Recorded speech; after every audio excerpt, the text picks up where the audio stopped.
Comment vas-tu? Super bien. Ouais. Réveil à quelle heure ce matin? Réveil 4h15. 4h15, d'accord. Tu as une technique particulière? Tu as plusieurs réveils?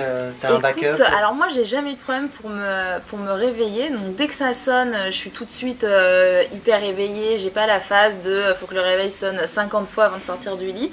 Donc ça va, ça. En revanche, c'est vrai que la première demi-heure, elle est un peu dure. On va pas se mentir, la première demi-heure, le passage sous la douche, il est un peu dur. Mais dès qu'on arrive à la radio, après, c'est génial. Et avant, tu étais matinale ou là, tu es obligé de prendre un rythme particulier? Avant, je me réveillais vers 9h. Mais j'étais surtout, j'avais besoin de traîner le matin, c'est-à-dire de rester longtemps, à prendre mon petit déj, à regarder la télé. J'aimais pas avoir des rendez-vous le matin, j'aimais bien pouvoir me poser chez moi et prendre mon temps voilà, avant de me préparer. Donc là maintenant c'est pas tout à fait ça, hein, forcément, en une demi-heure, ou alors faut que je me lève à 3h du mat si je veux traîner.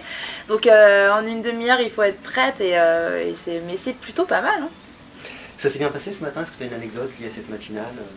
Alors ce matin c'était super bien et puis surtout on est très vite parti parce qu'en fait il y avait la conférence de presse après de tout le groupe Énergie, donc Chérie FM.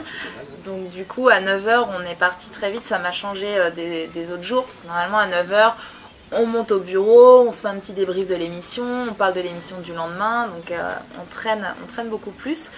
Une anecdote, non, on a fait gagner 1000 € à une auditrice. Voilà. C'est bien, le Père Noël dès le matin. Voilà.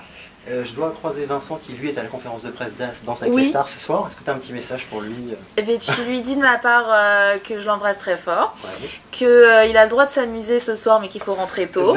Il faut se mettre tôt au lit et voilà, il ne faut pas abuser des petits fours et puis des cocktails, comme ça il sera en forme demain. D'accord, je passerai le message.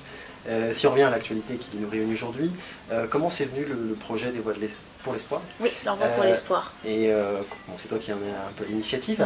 Comment ça se déclenche Eh ben, écoute, très simplement, comme souvent dans les œuvres caritatives, c'est un événement personnel. Ouais. J'ai perdu mon père en fait il y a 5 ans d'un cancer du pancréas. Je vivais encore chez mes parents à l'époque. J'ai vécu tard chez mes parents, c'est un peu le Tanguy au féminin. Mon père avait 55 ans, ça a été un vrai choc, il est parti en 3 mois. Notre vie était tout ce qu'il y a de plus normal et puis tout bascule du jour au lendemain. Donc très vite, je me suis dit, je vais me battre jusqu'à la fin de mes jours. Enfin voilà, je vais me battre pour ce cancer parce que vraiment, j'ai découvert une maladie que je connaissais pas, qui est aujourd'hui un des pires cancers.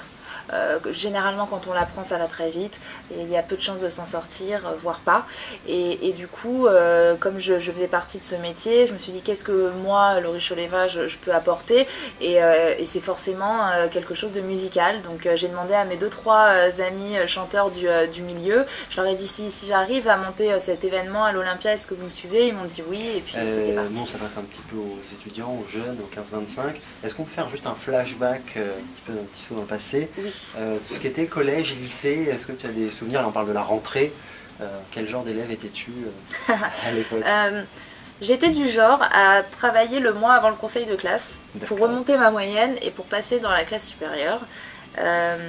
En fait j'ai eu un vrai déclic en fac quand j'ai commencé ma fac de droit parce que c'est la première fois que j'avais vraiment choisi ce que je voulais étudier et du coup j'aimais ça et je me suis mise à travailler et j'ai eu toutes mes années de droit assez facilement. T'as fait un bac Et j'ai fait un bac éco. Éco. ES à l'époque. Oh, c'est horrible de dire à l'époque, ouais. Vraiment genre j'ai vieilli. Mais bon. Mais sinon j'étais une élève on va dire moyenne, j'étais pas une grande bosseuse, j'étais plutôt du genre à bavarder avec mes copines et puis à avoir pas mal de... Et t'avais déjà une vocation en tête? Je voulais être avocate. D'accord. Pas du tout d'idée d'artistique? Pas du tout, de télé ou autre? Pas du tout. Bah, je suivais des cours de théâtre donc je suppose que c'était quelque part en moi, mais non pas du tout, je voulais être avocate. J'étais fan de toutes les séries qui se passent dans le milieu du droit, dans les tribunaux, et je voulais absolument faire du pénal et faire mes études de droit. D'accord, donc tu fais un bac éco et après tu t'enchaînes droit. Je fais un bac éco, après je pars à la Sorbonne, première année, deuxième année, troisième année. Pendant ma troisième année, je passe un casting pour présenter des films d'horreur sur Ciné Cinéma, parce que je me dis, bah, c'est toujours sympa de faire ça me fait de l'argent de poche, et puis j'aimais bien ça. Je faisais un peu de publicité, de choses comme ça. Et là, du coup, je démarre Ciné Cinéma en parallèle de ma licence, puis de ma maîtrise de droit. Ensuite, j'ai ma maîtrise de droit, et puis on me propose d'aller sur Direct 8. Là, je me dis, ben, j'ai pas tellement envie de passer le concours du barreau tout de suite, donc je vais me faire une année sabbatique. Je suis partie sur Direct 8, je suis jamais revenue à la fac. Voilà. Donc il n'y a pas d'hésitation, on s'est dit, voilà, j'ai ma maîtrise, je vais faire un petit break. Non, au démarrage, vraiment, j'ai fait le break en me disant, après, je passerai le barreau et je serai avocate. Parce que la télé me faisait peur et que j'ai personne dans ma famille qui fait partie de ces milieux-là. Donc pour moi, c'était assez obscur et puis instable.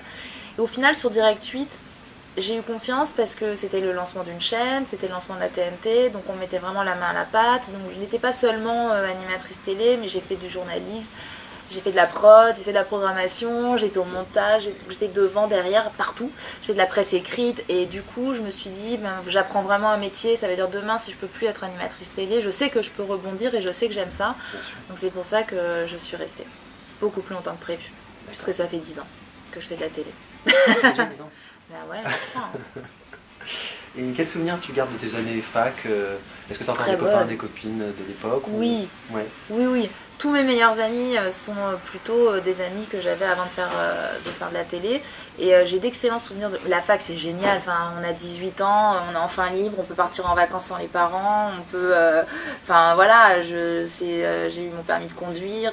J'allais à la fac, je me sentais grande. Enfin, et puis surtout, il y avait une très bonne ambiance. C'est chacun. La fac, c'est bien parce que ça nous responsabilise. C'est chacun à son rythme. Si tu veux ne pas aller au cours, tu vas pas. Mais après, tu as les partiels. Donc. Mais c'était pas trop informel parce que les grands ensembles comme la Sorbonne ou autres. Oui, mais moi, j'étais. Mes 2 premières années, je les ai passées à Saint-Hippolyte. Donc déjà, c'est plus petit, c'est plus convivial. Et puis après, la Sorbonne, tout le quartier est sympa. Quand on va bosser rue Cujas à la bibliothèque. Il y a les petits cafés. Donc moi j'avais vraiment plein d'amis, je m'éclatais, je crois que c'est les meilleures années de ma vie. J'ai préféré la fac à l'école. À l'école, le lycée, le collège, ouais. Bon. Quel conseil tu pourrais donner à des étudiants qui à un moment donné sont confrontés à des choix et qui ont aussi des envies de carrière artistique et qui hésitent entre lâcher les études et puis se lancer? Mais c'est compliqué, en fait c'est toujours compliqué cette question parce que nous on fait ce métier donc ça fait super rabat-joie de dire non, choisis la sécurité et ne viens pas faire ce métier formidable.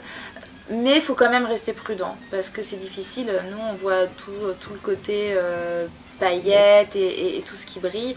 Moi j'ai passé des années aussi très difficiles, je suis arrivée sur France 2, j'ai été propulsée sur France 2, les émissions n'ont pas marché, j'ai eu des mois très compliqués où j'étais chez moi, j'avais pas d'émission, je me demandais ce que j'allais faire de ma vie. Donc il faut quand même rappeler qu'il n'y a pas énormément d'élus dans ce milieu et qu'il faut être prudent. Moi ce qui m'a toujours donné la force de le faire, c'est que je me suis dit j'ai quand même une maîtrise de droit, je peux à un moment faire autre chose, j'ai un petit bagage, je sais faire des choses, ça me rassure. Mais voilà, pour rien au monde je ferai autre chose, donc je peux pas conseiller aux gens qui ont envie de le faire de ne pas y aller, mais il faut rester prudent, il faut quand même je pense le faire. On rappelle la dernière question, un petit peu pas la dernière question, en tout cas tu te mobilises pour les voix pour l'espoir, en tout cas, c'est la semaine prochaine. C'est jeudi 18 septembre à partir de 20h30 à l'Olympia avec énormément d'artistes et vraiment il faut venir à tout prix. Oui, et au-delà de cet événement, on peut faire des dons à la Fondation Arcade, c'est ça? Oui, c'est la Fondation Arcade, donc ARCAD, et on peut faire des dons par internet, on peut faire des dons toute l'année, on peut faire des dons par voie postale, voilà. Qu'est-ce qu'on peut souhaiter? Et puis on peut défiscaliser, donc c'est pas mal de le préciser. Très bien. Qu'est-ce qu'on peut te souhaiter pour les prochains jours, la suite des événements? J'espère que les gens seront au rendez-vous pour ce nouveau morning qu'on installe et on le fait vraiment avec tout notre cœur. J'espère que l'Europe pour l'espoir sera un succès et qu'on va vite signer la date pour la 4e édition. Parce que 4 c'est bien, parce qu'on est près du 5, donc ça fait vraiment... on compte parmi les rendez-vous caritatifs. Et puis voilà, de continuer comme ça. Télé, radio, un peu partout. C'est ce que je te souhaite. Merci beaucoup. Merci.